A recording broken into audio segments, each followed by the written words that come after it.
folks, it's chapter 4 review time, and I am one to believe that you don't need to know absolutely everything. So let's get over what we do need to know. You need to know about cross training, all right, which will be slide 3 in your notes. Cross training. The next thing that you shall need to know is the next slide, which is slide 4.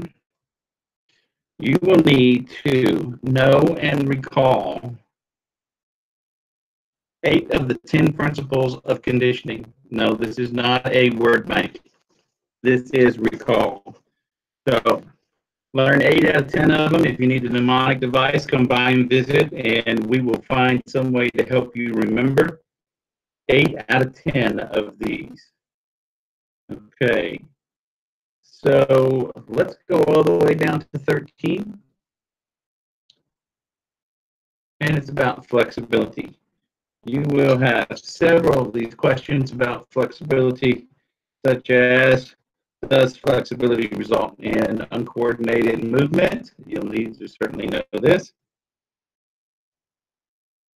You'll also need to know the next statement. You'll also, I believe you will see information about this last statement. So that whole slide, number 13, you need to know. Go to slide 15. We talked about stretching. All right. In stretching, which one? You need to know which one is which. Know your differences in your stretching. 2 of those out of the 3 will be asked on the test. I need to go back up one to number 14. And in 14, you need to know what is active range of motion and the definition of passive range of motion.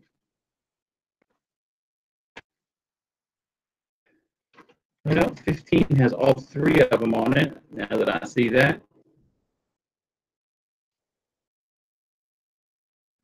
16. You need to know your agonist and antagonist muscles. This will be a fill in the blank. The definition will be there. It will simply say, is performing the muscle. Is the muscle performing the contraction? And the other is the opposite muscle of that which performs the contraction. It is fill in the blank. I don't believe that we had talked about examples, but I don't see that on the test. So examples will not be needed to pass your test. All right, let's go down 2 more slides to slide 18. Flexibility. On this is difficult, but if done properly, is that a true or a false? You need to know this statement to find out what is true or false on your test. Measuring flexibility. Remember, you must know your goniometer. All right? Goniometer. Take your time and learn goniometer. 20.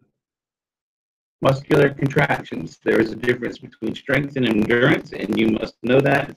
It will be a fill in the blank. So you must know the definition so that you can fill in the blank with the correct term.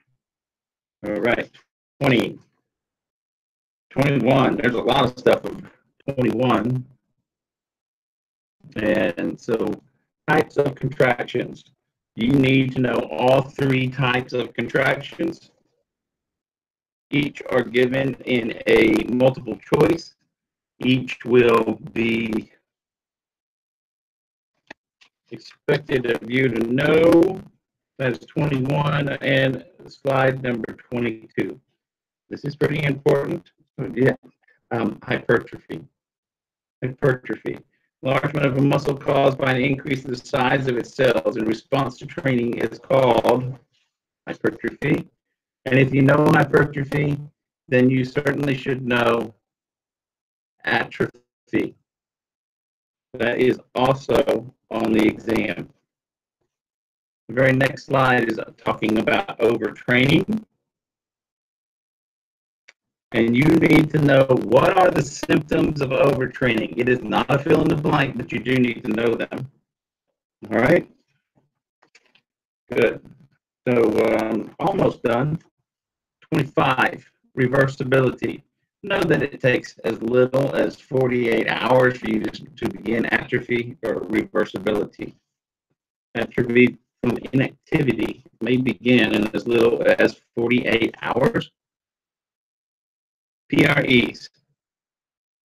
It is important to include a flexibility program. Is that yes or no? Of course it's important. Otherwise, we talked about those that get kyphosis. We didn't actually use that word, but we can talk about it when we get back into class. That's your test.